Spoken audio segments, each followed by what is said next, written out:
अस्सलाम वालेकुम friends, welcome to smart cooking with Karan. तो आज मैंने अपने किचन में बहुत ही मज़ेदार और ज़बरदस्त सा मैंने एक डिज़र्ट बनाया है। ईद की जहाँ तैयारियों में बहुत सा टाइम हमें चाहिए होता है चीज़ें संभालने में और रखने में, तो वहाँ पर डिज़र्ट के लिए हमें इतना टाइम नहीं मिलता। तो उसके लिए मैं बहुत ही बेहतरीन किस्म का एक डिज़र्ट लेकर आई हूँ। यहाँ पे मैंने एक पैन रखा है नॉन स्टिक, आप सिल्वर वाला भी ले सकते हैं। और हम यहाँ पे हाफ़ के जी फुल फैट मिल्क जो है वो इसमें शामिल करेंगे। तो बहुत ही लेस इंग्रेडिएंट के साथ बहुत ही मज़ेदार और स्टाइलिश सा इंग्लिश डिज़र्ट हमारा जो है वो तैयार होगा। बिस्किट पुडिंग आज हम बना रहे हैं, तो बहुत ही जल्दी और झटपट बनने वाली ये पुडिंग है। तो यहाँ पे हाफ़ के जी जो हमने मिल्क लिया है उसके अंदर हम डालेंगे वनीला पुडिंग, डालेंगे हम 1 पैकेट। वनीला पुडिंग का जो पैकेट होता है वो हम डालेंगे इसके अंदर, पूरा 1 पैकेट हम इसके अंदर डालेंगे और इसे 10-12 मिनट हम कुक करेंगे। इसके अंदर शुगर वगैरह सब कुछ एडेड होती है, तो ज़रूरत नहीं है किसी किस्म की भी शुगर को हमें ऐड करने की। रेसिपी को प्लीज़ फॉलो कीजिएगा, शुरू से लेकर एंड तक देखिएगा। लाइक सब्सक्राइब करना मत भूलिएगा और बेल आइकन दबाना भी मत भूलिएगा। तो यहाँ पे हमने पहले इसे अच्छी तरह से मिक्स कर लिया है, फिर उसके बाद हमने फ्लेम को ऑन किया है ताकि इसमें लम्स वगैरह बिल्कुल भी ना पड़े। और हम विस्क चलाएंगे तेज़ी से और इसे 10-12 मिनट के लिए हम कुक करेंगे जब तक कि गाढ़ी ना हो जाए। ये हमारा स्टेप 1 है और बहुत ही आसान सी ये डिज़र्ट है, बहुत जल्दी बनने वाली है, आप इसे ज़रूर ट्राई कीजिएगा। तो यहाँ पे आप देख सकते हैं कि जो डिज़र्ट का हमारा फर्स्ट स्टेप है वो कंप्लीट हो गया है। अब हम इसे एक साइड के ऊपर कर देंगे। यहाँ पे मैंने एक स्टैंड बाउल लिया है, आप चाहें तो अपना रेगुलर नॉर्मल कोई भी बाउल जो है वो ले सकते हैं।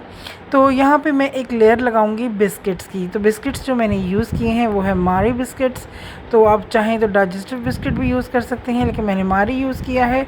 और यहाँ पे मैं एक बनाऊंगी कॉफ़ी का मिक्सचर बनाऊंगी।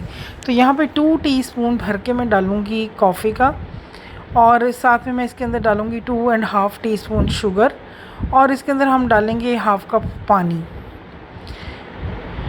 तो ये गर्म करके मैंने जो पानी है ये इसके अंदर ऐड कर लिया है कॉफ़ी के अंदर और शुगर के अंदर। अब हम इसे मिक्स करेंगे अच्छी तरीके से। और हम जो बिस्किट हैं, बिस्किट के मैंने जो है वो 4 पीस कर लिए हैं 1 बिस्किट के। इसको अच्छी तरह से मिक्स कर लेने के बाद हम अपने जो बिस्किट्स हैं वो इसको डिप करेंगे हम इस वर्म कॉफ़ी मिक्सचर में। तो हमारा जो बिस्किट्स का फ्लेवर है बहुत अच्छा आएगा। जो हमारे बिस्किट्स हैं वो थोड़े से सॉफ्ट हो जाएंगे, क्योंकि सबको पता है हमारे बिस्किट जो है वो बहुत ज़्यादा सख्त होते हैं, हार्ड होते हैं, और वो बहुत सॉफ्ट हो जाएंगे। तो यहाँ पे अब मैंने बाउल रख लिया है, हमारे बिस्किट्स रख लिया है। तो यहाँ पे अब मैं इसके अंदर इसको डिप करूँगी और अपनी एक लेयर लगाऊँगी अच्छी सी। सारे बिस्किट्स की एक लेयर लगा लेंगे, हम सिंगल लेयर ही लगाएंगे।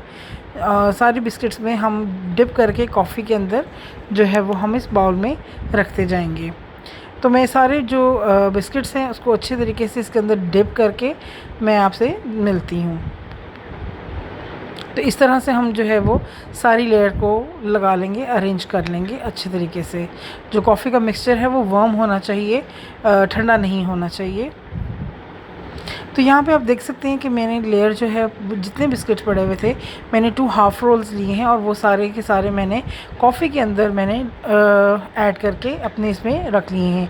अब जो हमारे पुडिंग वाला मिक्सचर था वो हम इस बाउल में ऐड कर देंगे। तो नीचे फर्स्ट लेयर जो है वो हमारी कॉफ़ी और बिस्किट की, सेकेंड लेयर जो है वो हमारी वनीला पुडिंग की जो है वो आ गई है। अब हम इसे थोड़ा सा रेस्ट देंगे और अब हम एक चॉकलेट का मिक्सचर तैयार करेंगे, बहुत ही आसान।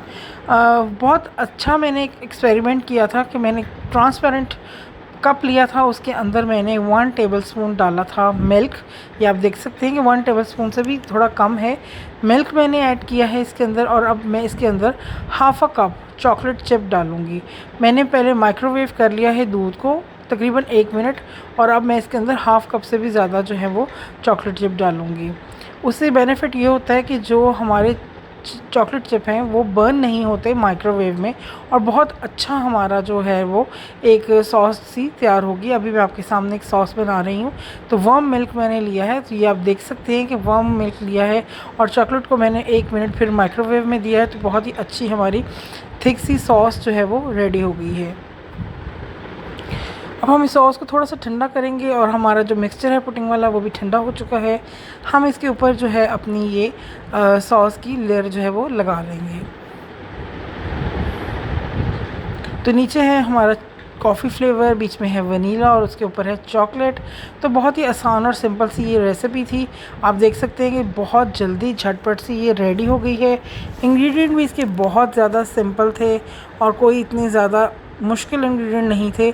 आपने बाउल को राउंड इस तरह से घुमाना है ताकि अच्छी तरह से जो चॉकलेट है वो सब तरफ चली जाए, और उसके बाद हम इसे थोड़ा सेट होने के लिए 15-20 मिनट के लिए छोड़ देंगे।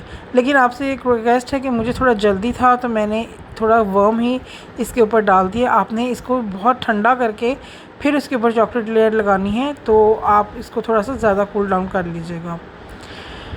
तो रेसिपी हमारी यहाँ तक पहुँच के फ़ाइनल हो गई है, ठंडा हो गया है हमारा डिज़र्ट बिल्कुल। और अब हम यहाँ पे लेंगे टेट्रा पैक मिल्क क्रीम लेंगे और उसकी जो हम टिप है उसको बिल्कुल बारीक सा हम कट कर लेंगे, ताकि हम इसके अंदर जो डेकोरेशन है वो कुछ इस तरह से करेंगे कि हम छोटे छोटे पर्ल्स बनाएंगे इसके अंदर।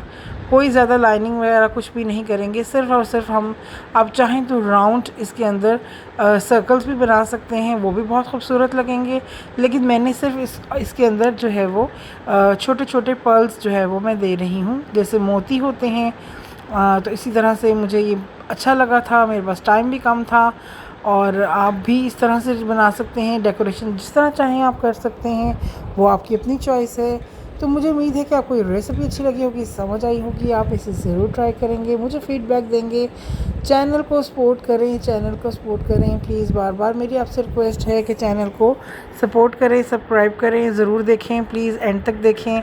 तो यहाँ पे आप देख सकते हैं कि ज़बरदस्ती लेस इंग्रेडिएंट के साथ और बहुत ही जल्दी तैयार होने वाला डिज़र्ट हमारा रेडी हो चुका है। इसे ईद के दिन बनाइए और अपने मेहमानों को, अपनी फैमिली को सरप्राइज़ दीजिए इस डिज़र्ट के साथ।